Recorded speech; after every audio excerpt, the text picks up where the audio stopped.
Woo! Oh, oh man, what is that? Oh, gotta keep running, gotta keep running. Oh, ah! Ah, no! Hey, everybody. Welcome to another episode of Creature Madness. And I'm Gus from Askewed Reviews. Uh-oh. But anyway, I'll worry about that later. Now, if you don't know what Creature Madness is, this was actually a creation by my friend Matthew over at Horror Madness, where he decided to create a movie club with a few of his friends. Now, what we do is each week we all watch the same creature feature movie, and then we all do our own reviews on that film. And aside from myself and Matthew, the other members of this club are Ryan, Ashley, Amariah, Karen, Bambi, and Jen. And speaking of Jen, it was her turn to choose the movie. And since we were apparently on a bit of a werewolf kick, she chose the 1981 film An American Werewolf in London, directed and written by John Landis. So the first thing I do want to mention about this movie is that it is an absolute classic.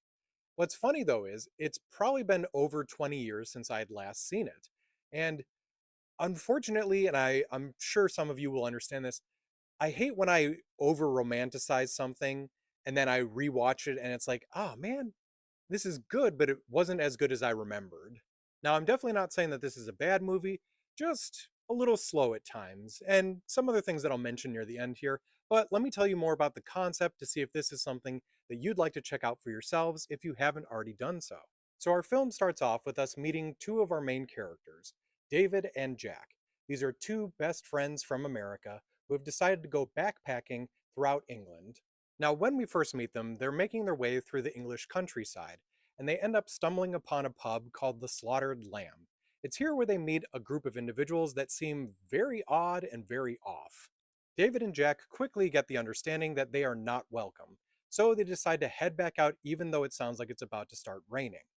Now, the one piece of advice they seem to have consistently gotten from everyone is to stay on the roads and not head off into the moors. But of course, they make the dumb decision of going into the moors anyway. They begin to hear the sounds of some creature or animal that is stalking them, and then whatever it is pounces out, massacres Jack, and is about to do the same to David when the locals do manage to step in at this point and take it out. David does manage to survive and is sent to a hospital where he spends some time not only recuperating, but dealing with the fact that his friend Jack is no longer alive. While in the hospital, a romance begins to bloom between David and his nurse, Alex Price. And once he's free to go, Alex invites him to live with her for a bit. Unfortunately for David, it does appear though that he has the werewolf's curse, which causes two things. One, his dead friend Jack to show back up as this horribly mangled ghost or apparition that warns him that if he doesn't take his own life, that anyone else that he does manage to massacre as a werewolf will also be stuck in this horrible limbo. And the second thing is that on the full moon, he will transform into a horrifying werewolf. So, can David make the ultimate sacrifice, or will he just allow himself to be a bloodthirsty creature ravaging and roaming throughout the streets of London? Now, as I did mention at the beginning, I do feel like this movie is an absolute classic, especially due to the fact that I still think to this day, this is the best example of a werewolf transformation done by practical effects. Now, what I didn't remember and noticed as I was watching this time is there is a lot of slow moments throughout this film that kind of make it drag on at times. Also, the acting is a little harsh at moments, and uh, this is my big thing with horror movies. I don't mind bad decisions. I always get annoyed by dumb decisions, and there are a lot of them throughout this film. In case you're wondering what I mean by that, I'm not referring to dumb decisions in the production, but just by some of the characters. Like some of the choices that are made just make absolutely no sense. I do still enjoy this movie, and it does still have a special place in my heart, so I am going to give this a 3 out of 5. And if you'd like to check it out for yourselves, it is currently streaming for free on Fubo, Fandango, Plex, and Fossum. Now, as a quick spoiler warning, this is the part of Creature Madness where I'm now going to go more in depth about the creatures that appear in this film. So if you haven't seen this before, go and watch the movie and then come back, or just stick around if you want to find out more. So obviously, creature-wise, the first thing I do have to mention is the werewolf. Now, I do have to say this. I don't think this is one of the best werewolves I've seen in films. Like, it's okay, but It's a little janky, but once again, as I did mention earlier, I am a huge fan of the transformation scene. This was so cool, and I loved how they did it with practical effects. Now, of course, I also have to mention Jack, who in the film calls himself the undead or the living dead, but it's more of a ghost or apparition because no one else can actually see him, although he is weirdly deteriorating throughout the film.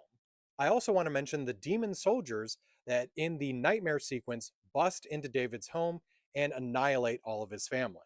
One last one that I want to point out, which is more of a curiosity than anything, in another nightmare sequence when David looks like this, is it supposed to be still alluding towards like a transformation into a werewolf? Or is he supposed to be a vampire or some sort of ghoul or other creature during this sequence? I'm not 100% certain on that. I almost forgot. How can I not mention the true monsters of this story? All of the people in the pub that were totally fine with sending these two boys out to their death. Like, it made no sense to me, especially due to the fact that once they finally grew a conscience and went out to help, they took out that werewolf like that so easily. So it's like, why didn't they just do that from the beginning? Oh, also, random piece of information that I only noticed while doing this rewatch. This actor up in this corner over there, that's a young Rick Mayall. So if you're a big fan of the young ones or Drop Dead Fred, you'd probably recognize him. I hope you enjoyed this episode of Creature Madness. And if you'd like to see what everyone else did for their reviews on this film, just look up the hashtag Creature Madness.